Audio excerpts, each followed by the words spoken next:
La première Citroën au destin chinois. Compacte à succès en Europe et exportée en Amérique du Sud, ainsi que dans de très nombreux autres marchés, la ZX ne manque pas un autre rendez-vous historique avec la Chine. Elle est en effet la première vraie production Citroën dans l'empire du milieu, convoitée par les chevrons dès les années 80, autant que par Peugeot, Renault ou encore Volkswagen. Citroën, contrairement à ses cousins français, va tirer son épingle du jeu en signant dès 1990, après 4 ans d'une âpre négociation, une co-entreprise avec le constructeur SAW pour Second Automobile Works, le deuxième constructeur automobile du pays, le futur Dongfeng. Volkswagen vient à la même époque de signer avec le premier constructeur automobile du pays, First Automobile Works, une co-entreprise qui existe toujours aujourd'hui. La co-entreprise Citroën Dongfeng prend la forme du lancement de la ZX assemblée à partir de kits expédiés de France dès 1982 sous le nom de Fukang, un mot qui signifie prospérité et santé en mandarin. Et puis, fin 95, est inaugurée une usine flambant neuve construite expressément pour cette alliance franco-chinoise, à Wuhan, pour la production de la ZX. Le décollage de la production a lieu en septembre 98 cependant, avec une version inédite de la ZX, la Fukang 988 à carrosserie tricorps, conçue par Eliez.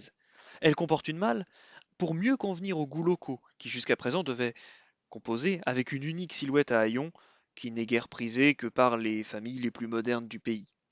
Cette silhouette tricorps possède également une garde au sol rehaussée, un carter moteur et un klaxon biton, moderne, confortable, elle mise sur ses équipements riches, climatisation, autoradio cassette, intérieur beige, à l'époque qui donne une impression de luxe aux Chinois, pour se démarquer, et ça marche. Le style est particulièrement équilibré et la modernité technique autant que la fiabilité en font un modèle réputé pour les taxis. Surtout, ces clients nouveaux pour Citroën et pour la Chine prennent la mesure de la différence avec les vieux modèles recyclés par Volkswagen sur place sur base de vieilles Santana ou de Jetta des années 70-80. À l'aube des années 2000, les ZX locales permettent à Citroën de réussir sa percée en Chine, alors que Renault et Peugeot ont préféré quitter le pays à la fin du XXe siècle. En 2002, la Fukang 988 prend un nouveau nom. Elle devient Élysée. Ce nom pompeux cache en réalité un habile restylage de la compacte tricorps qui adopte un regard expressif avec des optiques de Peugeot 306 ainsi qu'un habitacle de Xara. La proximité aide entre les deux modèles Citroën. Mieux, cette Élysée est proposée avec un empattement allongé. Cela devient l'Élysée VIP, 16 cm plus longue, au profit des passagers arrière.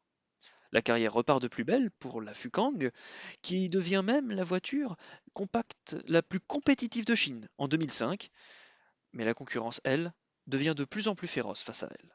Surtout, malgré ses qualités, la Citroën Élysée cache difficilement ses rides.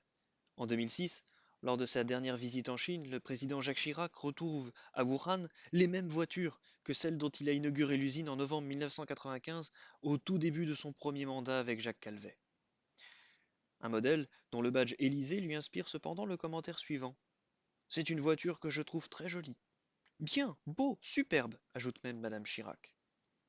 En 2008, alors que les ventes sont toujours stables, 30 à 40 000 unités sont vendues par an, l'Élysée laisse place à la C-Élysée, toujours sur base de ZX. Les optiques sont à nouveau modifiées, de même que le graphisme des feux arrière, dans l'esprit de la nouvelle C5, avant un ultime remodelage en 2012 avec des pare-chocs, une malle de coffre et des feux, là encore redessinés. Après un pic de vente à 75 384 exemplaires assemblés en 2009, la production décroît puis cesse définitivement en décembre 2014 pour la Citroën ZX chinoise. Après près d'un quart de siècle au compteur, un âge canonique et hors du commun dans la production contemporaine, la ZX est à sa manière un symbole de la France en Chine. Elle y demeure toujours la voiture française la plus vendue et le plus longtemps. Retrouvez cet article dans le numéro 82 de Citroscopie des mois de mars et avril 2021 sous la plume de François Mortier, qui est également celui qui vous prononce ce podcast. Bonne route avec le nouvel automobiliste